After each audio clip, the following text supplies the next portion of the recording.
incredible job. Can you guys hear me okay? Great. I really love your playing. You really opened up your sound and had moments of abandon that I really identified with, and I think that's the direction you want to go in. You don't always allow yourself yet, right? So I just want to encourage you to do that, and not everything will be perfect, but that's okay. We're among friends, and we're just experimenting. So Scriabin, one of his leitmotifs of life was an image of fire, flame. He even has this piece, To the Flame, written. And flame by nature is ever shape-shifting. So there are no set angles to his phrasing, just as it is to the flame. So that's one thing I want to work on. I want to work on kind of fluidly going from note to note and from phrase to phrase. Flame, I think of is a bit active, more active. So the tempi should reflect that. They're a little bit on a stodgy side right now. You're thinking maybe in 3 per measure. Bum, bum, 3. Bum, ba, bum, 2. Dum. So it gets a little bit stoic. I'd like to ask you, play me the first phrase, just the top line, and stop where you think the phrase is over, okay? So just the melodic line in single notes, and play it through where you think the phrase ends.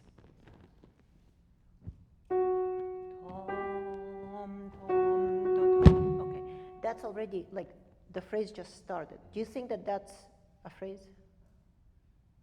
A motif, maybe. It's a little motif, right? It's not yet a phrase. You're already finishing it. Do you see what I mean?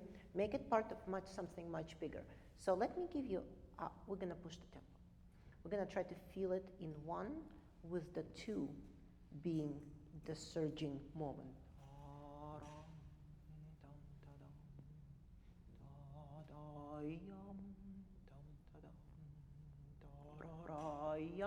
Do you see how it begins to kind of have this recurring syncopation to the 2? Let's try follow that. And maybe softer. Okay, no accent. So we go to this second beat, to the second beat, and this is always softer.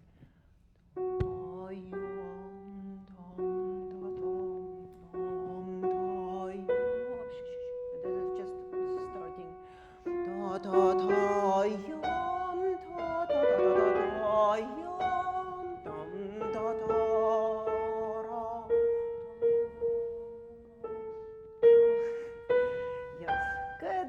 Yes, good. Do you see how it begins to kind of float forward? You see the tempo's faster, but we start hearing bigger units, so it doesn't feel faster. Our ear is just beginning to think in larger units. So that's one thing. I want your ear to hear things in larger units.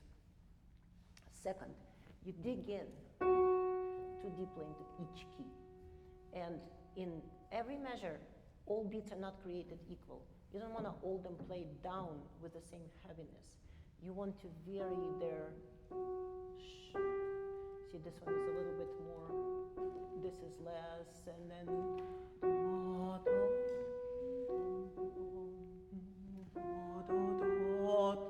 and then this is lighter. Sorry.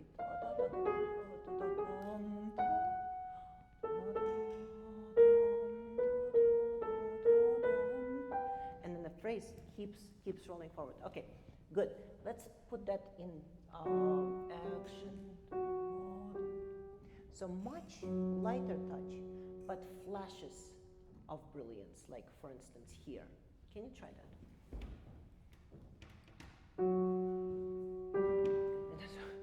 That's already like twice as slow, right? Okay, so abandon your emoting on each one of the notes, okay? This, and then the movement just stops, right? Think emoting on one movement in a phrase. Which one would that be? Yeah, exactly. And everything else is prelude to that.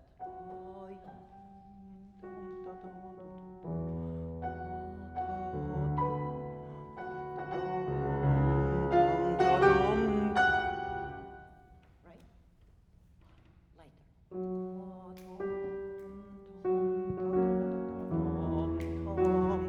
Let go.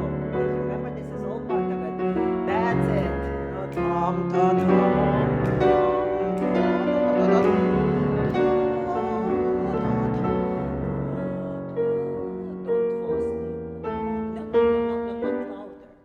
But just moving forward.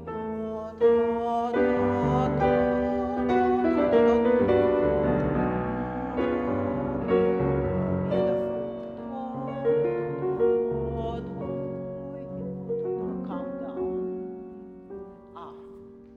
See, and suddenly, at glance, have a first page, and it really sounds like a flame, doesn't it? Yeah. I would just say one more thing before we go on. We don't have to even do it. But the right hand gesture of the flame goes to the second beat. Always, right? So you pull away from the downbeat. You play the downbeat upwards, not downwards. Always upwards. And then the left hand gesture also goes to the second beat. So you never play the left hand gesture with that kind of march-like. Okay, so if you combine both of them together and you sort of do this here. So let's try that here, okay? Let's try the left hand gesture. Just to experiment what it feels like. Good. Yeah, and don't hold down to the chords because you gotta move back and forth there. So that's gonna take some time. Good.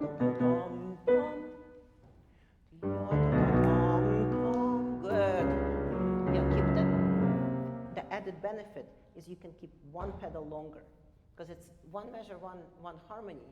Don't change it on every beat. You'll hear the benefit of that. Try that. No. You see how that was down and that was down? And then everything just stopped. So up, down. Good. Keep the pedal. Good. Good. Think larger. Think harmonically. Good. And now left hand.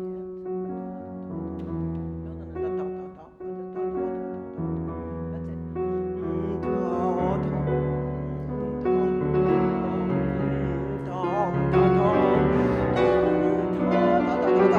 Forget all the big notes. Just go with the flow. Good. You feel it, right? Yeah, and see how the longer pedal helps with accuracy. You can actually breathe and take time doing the shifts because you're not like cleanly pedaling and it's like so frightening. Good. I just want to talk about the transition here. So these transitions, you see crescendo. What do we think about when we see the word crescendo in music? Quickly before you have to think about Timothy. Loud. Exactly. We see crescendo, we think loud.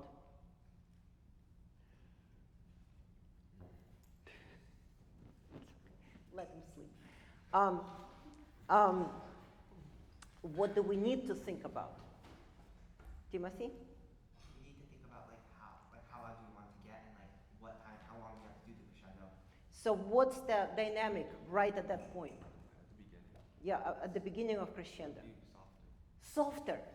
So we see crescendo, we think loud, but we need to think soft, right? That's kind of like, it blew my mind when I first discovered that. So you're doing a little bit of a rookie mistake here, and you're thinking loud, right? Too soon. So you see crescendo, you think softer. Drop it down a little bit. So that's, I just wanted to make that little point there. Can we try it from here? So new tempo, more relaxed, bigger pedals. Go. We're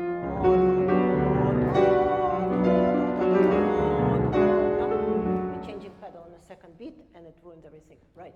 So lighter in the first beat, more in the second beat.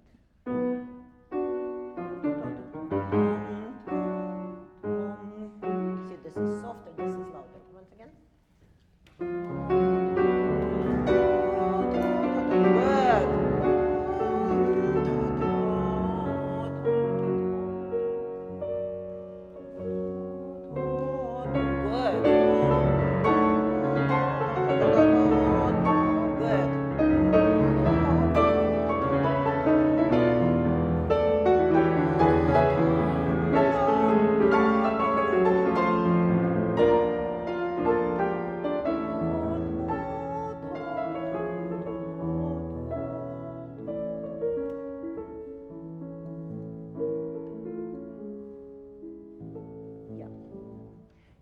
And then I actually really liked the second theme.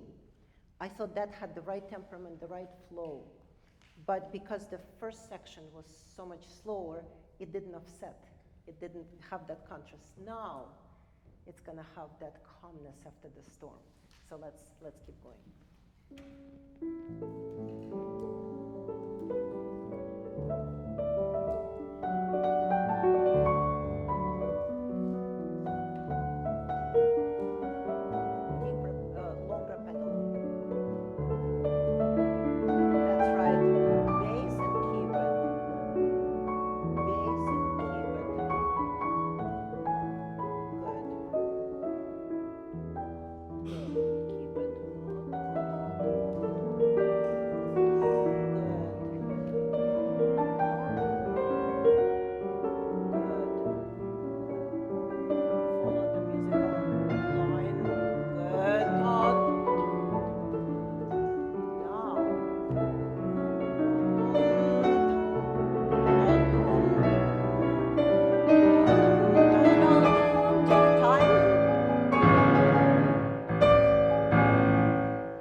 Andrey, excellent playing.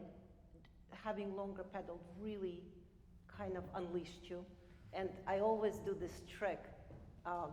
When somebody's playing and I feel like they're getting in their way a little bit, I do this, and the body immediately goes like this, and everything begins to flow. So if you can kind of mentally do it to yourself, when music gets hard, we stop breathing. It happens involuntarily, and it happens to all of us. And it happens to me all the time. And I've now trained myself to notice this and actually start breathing first, and then it drops your shoulders. So not actually drop your shoulders, but just start breathing. And that will produce that effect. I love your climaxes. We only have like 5 minutes. So I just want to I think this is a far-reaching comment. Now that you hear how the tempis work and how things have to be a lot longer, in a lot longer phrases, and not so concerned with every single placement of the note, I think your whole piece is going to kind of go differently. So I'll just let you think about that. The comment I want to make about the climaxes is you need a lot more bass. You don't utilize bass as a kind of an umbrella underneath. You can kind of hide. Let's see what we have here. So you have this. It can kind of grow or subside, and it doesn't have to be honest. It actually detracts from the climax. So don't pound those chords. In fact, play them pianissimo and listen and give more to the outer section. Can we try that trick there? And do take this couple of minutes to train your hand to release all of its weight, not floppy. This is firm right here. This is free. So make this firm and channel. Not floppy. No, not floppy at all. This, in fact, stays firm and kind of glued. Hear that? Yeah. You just have to channel this, but this firm. Go. That's it. Yeah, that's how you get a big sound, okay? Try it in both hands. Yeah.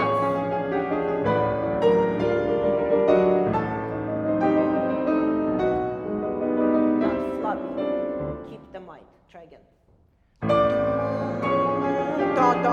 And this you can actually make a little bit stretchier.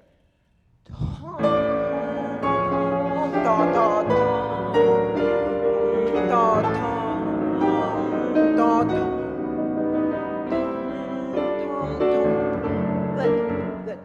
You begin to hear how if you play the big chords big, and then you play the inner chords small, how the whole thing actually grows bigger. Yeah, so that's all I wanted to say. I like how you played the march section. I want to say not to neglect the left hand in general, because it's kind of a contrapoint to the right hand, and this figure grows directly from, but just kind of a beat later, you know? So it all echoes around. He reuses the material very, very cleverly here.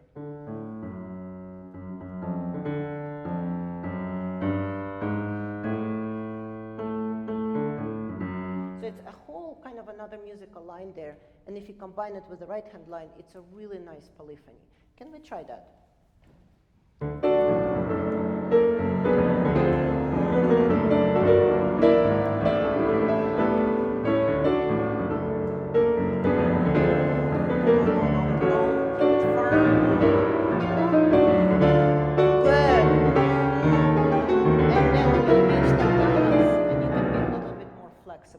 Don't go marching down. Da da da dum, da da da dum, da da da dum, da da da dum. Can you try it for me?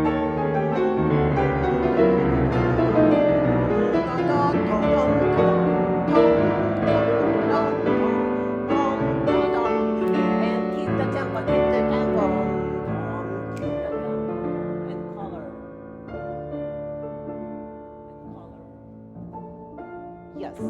Yeah, you see how 4-measure transition. You start slowing down the first measure, what are you going to do? That's why the whole thing kind of grinds to the whole sometimes. Okay? Good.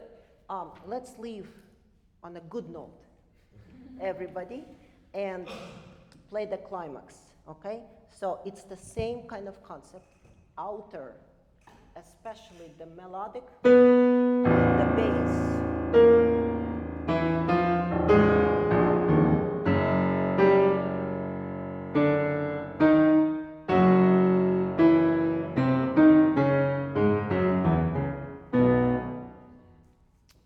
Inner chords basically fake and listen how they kind of support the texture rather than overwhelm the texture. Where would be a good place to start? I could start straight from the thumbs, or maybe. Yeah, you know what? Let's do this. Let's do this one. So keep longer pedal. You see how he very clearly tells you to not be shy about that. And then play a little bit less over here, but really play out the melody. Can we try that with one pedal? That's right. And basses. Yes. Not basses. Not angular. Horizontal.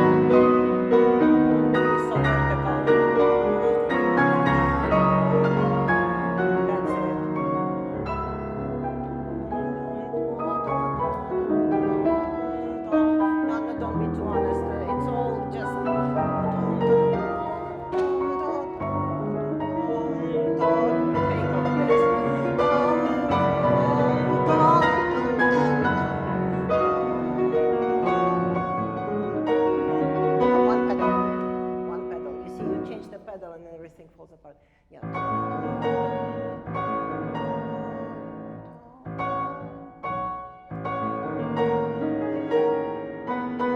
Yeah, don't buy this fortissimo because we're going here. So reset here. Don't worry about this.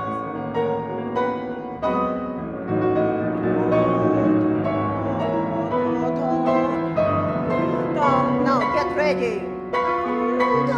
Stretch.